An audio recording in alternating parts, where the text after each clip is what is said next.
Hi, I'm Ken Kessler, and welcome to the Sounds of Christmas podcast. If you're new to this podcast, I want to start by saying thanks for joining us. If you're not new, welcome back. Either way, I'm glad you're here. Now, to avoid any confusion, I want to start off by saying there won't be any music played here. This is a place for conversation.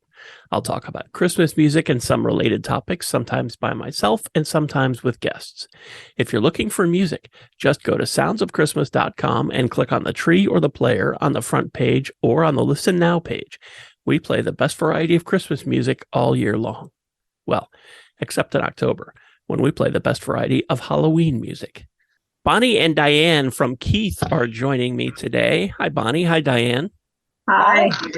First question right off the top. Do you prefer it to be from Keith or from the Keith Band? Well, the name of the band is Keith, Keith. However, as many of your listeners and you may know, sometimes that creates a problem because there was an entertainer many decades ago by the name of Keith, and oftentimes they get confused. So you will find tags on our social media that may say the Keith Band, but the name of the group is Keith. Okay. Yeah. Okay. Keith is an award-winning country, pop, soft rock band, members in Vermont and New Jersey. And this is amazing to me. They played with and or warmed up for Sam and Dave, Sha Na Na, Kenny Rogers, Lee Greenwood, Mel Tillis, and Mo Bandy, just to name a few. That's all correct? That's all correct. That is correct. Yeah. Wow. Now, I know you don't always get to meet, talk to, interact with the headliner when you're doing this kind of thing, but did you get to in any of these cases? Oh, my. Great story. Yeah. So at the time that we were warming up Mel Tillis, he was just doing his debut as a movie star. For some of your listeners who may be remembering the days when he did that, and we warmed up his first show, and in between the first show and the second show, he invited us to his bus and asked us if we would please warm him up for the second show because he liked what we were doing. And we did original material and we did some cover material as well. The story is very interesting because, as you know, Mel is famous for his stuttering.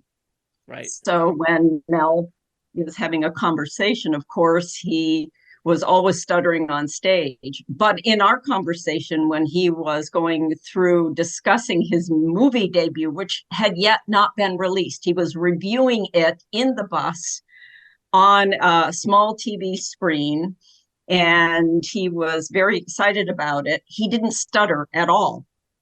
And so Walt, who is our band manager and my husband, said to him, "Excuse me, Mr. Tillis, but I've noticed that you didn't stutter." And he said, "Well, yes, I had that fixed a long time ago. But my audience expects me to stutter." So that's the story for Mel Tillis. Wow. Yeah, he was, and we got to see a preview of his movie, which was fun. It was really great. He was famous for that, and when he would appear on The Tonight Show or in movies, sometimes as himself, he always did that. It was just expected.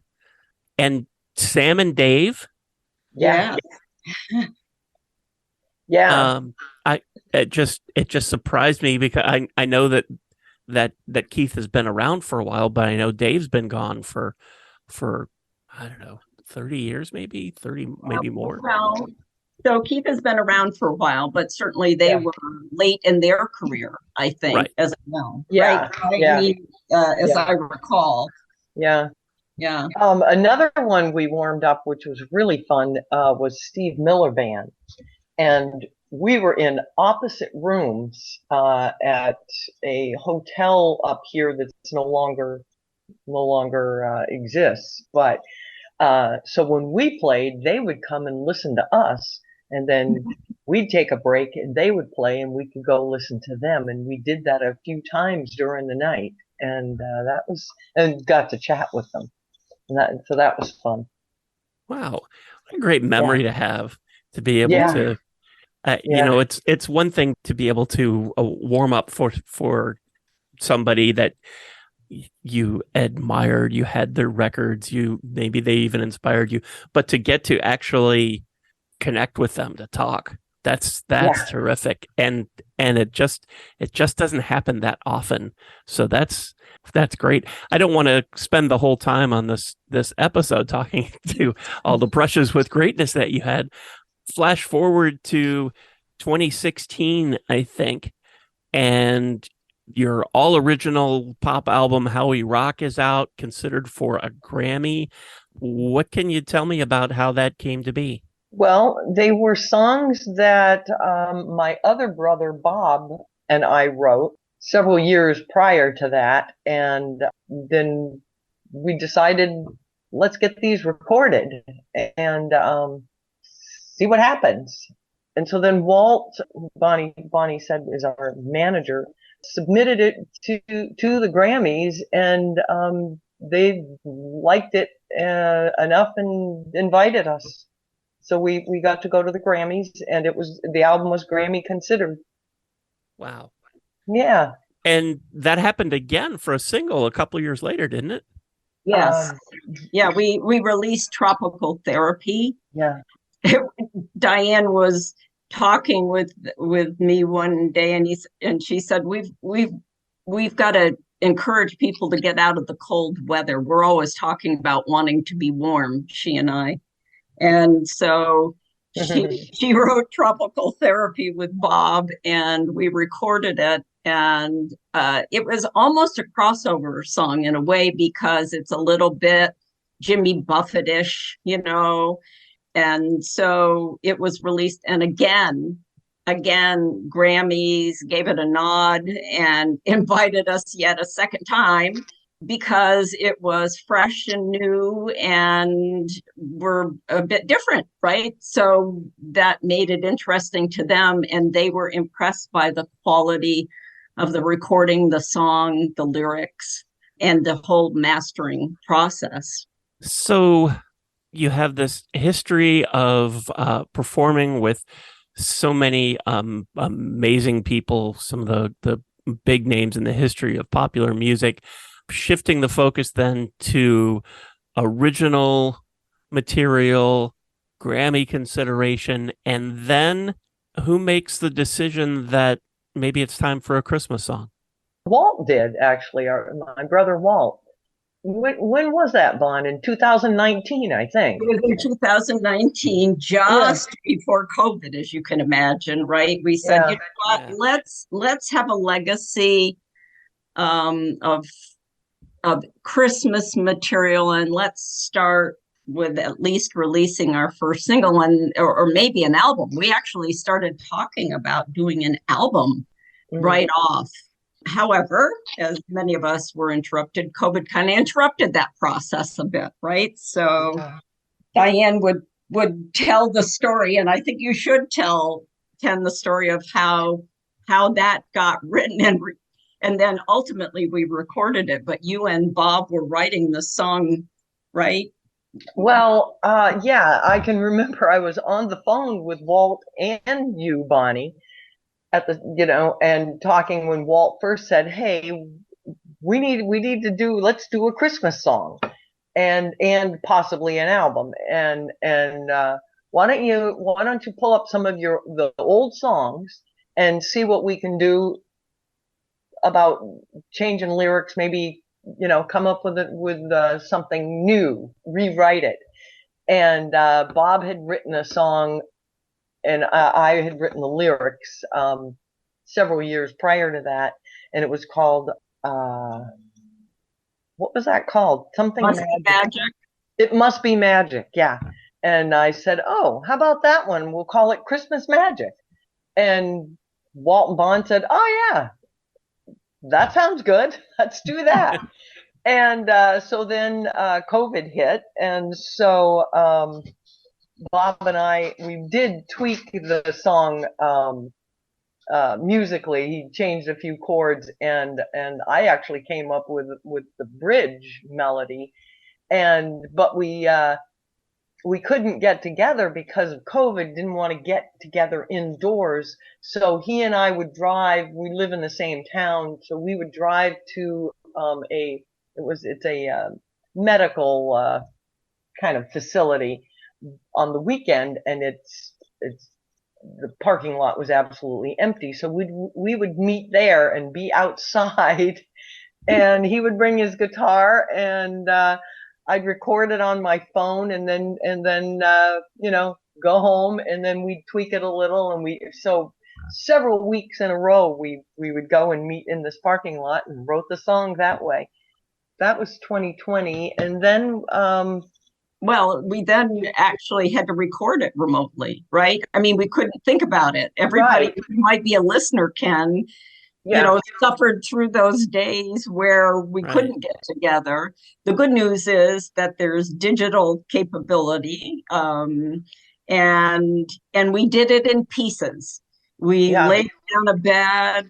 We started to write the vocal ads, and I was coming up with a harmony, and we made a decision with this song that we were going to include, and maybe COVID actually pushed us a little bit now that I think about this, but we said, we want something that our family's going to want to remember, right? COVID, everybody was worried about COVID and longevity.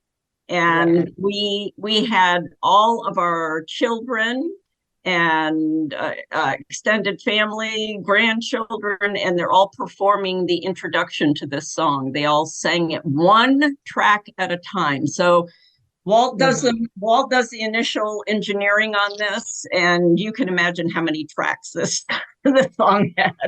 Oh yeah. Any a ballpark on how many family members were involved? Oh goodness. Let's see. 9 in my let's see. There's 7 in my family, and there were 3 in your family. Side. Yeah. So 10 additional members, children, grandchildren, 8 as young as at the time 8 years old. Right. Yeah, Audrey. Yeah. She sang one lead line in the intro of the song.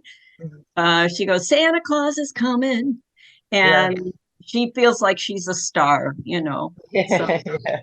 She is. What a great and sweet legacy for the family.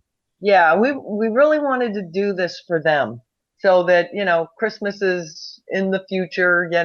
They can put that on and play it on Christmas morning. Yeah.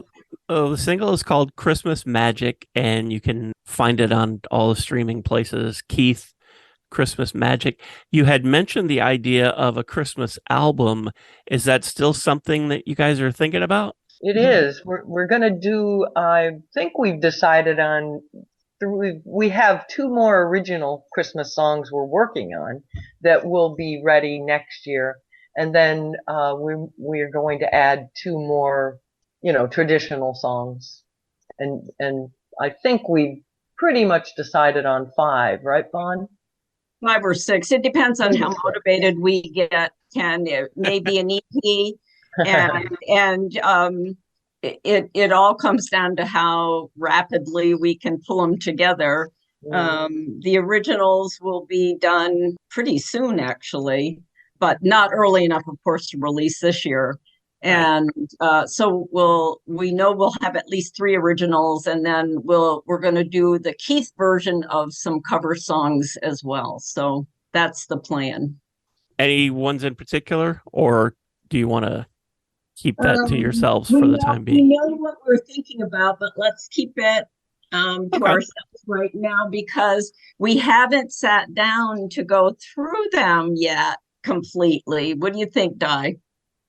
Yeah, we may still be making changes. So yeah. Okay. Okay. Well, that's something else to look forward to.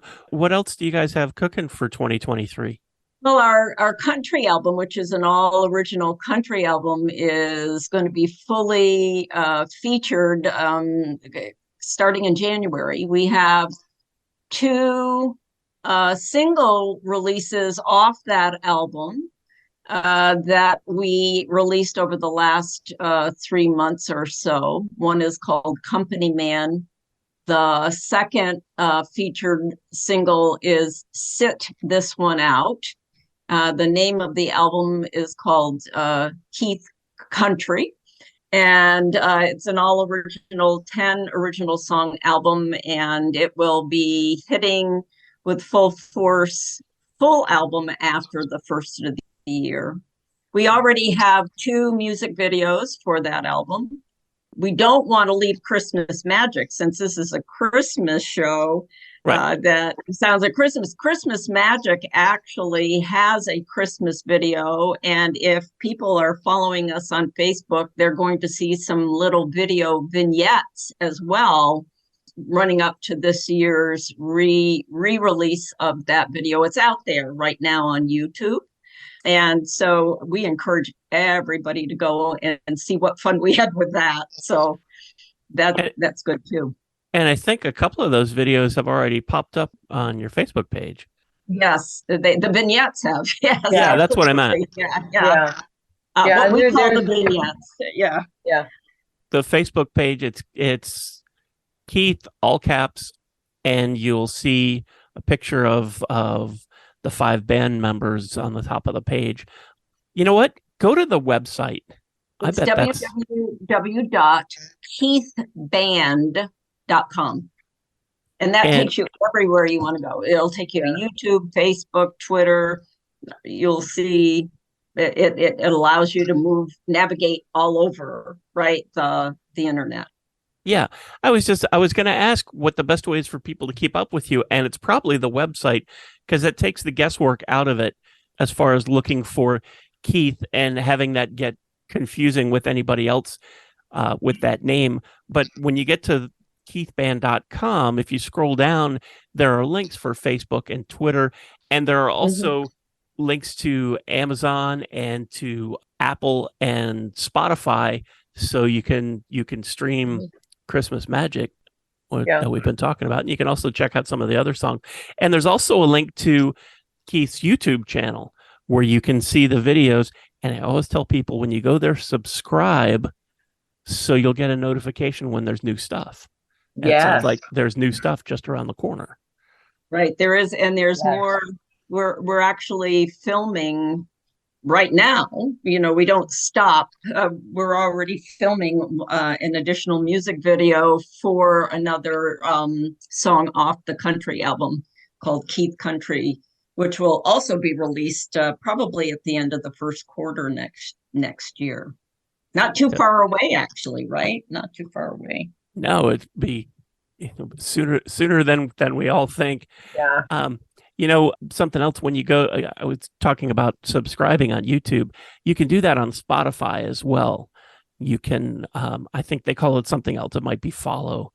But when you do that, every time that you then go back to Spotify, when there's something new, Spotify says, hey, you might want to know that Keith's country album is out, or the new single is out. It'll tell you that, and that takes some of the guesswork out too. You don't have to keep going back to search. You can let Spotify do that for you. So if you use Spotify. I don't know if Amazon or Apple do that kind of thing. I think Apple does, but they call it something different. But you can check that out. There is Apple Music that you can subscribe to, and there actually is now Amazon Music that you can subscribe to. Okay, so there's a couple of other, everyone wants to get into the business of enabling some of the music that they also sell, right? I mean, Apple will sell a download of our song, so will Amazon, right? But they're also now doing some of their own streaming services, so you can participate with them as well. And I just happened across this on your website. For anybody who is interested, you can get an autographed copy of the How We Rock album on CD. Right. When you you go to keithband.com and you click on the little shop tab, you can get that. Everybody in the band has signed it or will sign it. Everybody, yeah. It's very cool. And Yeah. I don't know when anybody's listening to this, so I don't know how the shipping will work if you could get it in time for Christmas, but it sounds like it would be a nice Christmas present. And really it can be after Christmas and you could still give it as a gift. So that's kind of cool too. That works too. Yeah. Well, I'm very excited about the more Christmas music coming, of course. And in the meantime, we have the current single, Christmas Magic. And anything else that you think people would like to know about Christmas Magic? Well, I think Christmas Magic is just a song for all ages and for all decades, to be honest. It is upbeat, it's fun. It has a tendency to be sort of a 50s feel, 50s, 60s feel in terms of music. Great saxophone. We have a really great sax player who plays with us occasionally. It was mixed and mastered actually by two different individuals who were both Grammy and Emmy Award mixing and mastering engineers. And so the sound quality is so much fun. But I would also say that if anyone goes to look at the video and our other videos, you're going to see how much fun we really have. And I was reflecting on our conversation today with you, Ken, and I was thinking that two things came to mind. One is, and Diane will say this constantly, I don't think there's a conversation that we have. I don't think there's a place that we go. And I'm talking about traveling together, vacationing, getting together on the phone, whatever we're doing, that we're not coming up with music ideas. We just can't produce them fast enough. That's one thing. Yeah. And then the second thing is that at the end of the day, if you look at our videos and you listen to our music, basically music is our happy place. And so you hear these, what's your happy place? Music's our happy place. Would you agree with that, Di? Yeah, definitely. Yeah. Yeah. And actually, Ken, I don't think a day goes by that we're not talking to each other, either on the phone or FaceTime, or I'm flying down to their place to discuss music and record, or they're coming up here. They've come up here before for things other than that involve our family, for friends up here, for a birthday party for a friend. And we're all there, and we enjoy the party and being with the friends, but then eventually we end up afterwards talking music. It's just who we are. Yeah. Well, I had introduced you and Keith as country, pop, soft rock, and when I listen to Christmas Magic, I do get that sort of 50s, 60s pop music vibe from it. And I think that, that's the thing about Christmas music, is that it really transcends all the genres, because everybody likes something different, and every Christmas song can have something different and be some other flavor. And it's all great. We love the Christmas tunes, and it doesn't matter if it's by a country artist or by a pop artist, or you don't have to put a label on it. And I think Christmas Magic is so much fun, especially now knowing the big family aspect of it. And I wish you tremendous success with it. And I can't wait to hear the next Christmas tunes that you guys put out next year. Thanks, Ken. Thanks for playing it as well. We love the fact that you've added it to your playlist and got this opportunity to chat with you. Thank you for your support. You are very welcome. Thank you both for taking some time and chatting with me today. And if we don't talk again before, I hope that both of you and your families all have a wonderful Christmas and a happy New Year. We wish you the same, Ken. Thanks, Ken. Merry Christmas. Merry Christmas. Thank you. And thank you so much for listening and for continuing to support the Sounds of Christmas station and podcast. Anytime you're ready for Christmas music, we're ready for you. Just go to soundsofchristmas.com and click on the tree or the player on the front page or on the Listen Now page. You can also grab our app in the Google Play Store and take the music with you wherever you go. And as far as this podcast goes, we're now on over 30 podcasting sites. So if you didn't find us on your favorite today, just search for the Sounds of Christmas next time you go there, and I'm pretty sure you'll see our tree. Then you can subscribe and you'll never miss another episode. If you have comments or suggestions on this episode, previous episodes, or the Sounds of Christmas station, feel free to reach out to me on social media or through the website. Thanks again. And may you always believe in Santa Claus.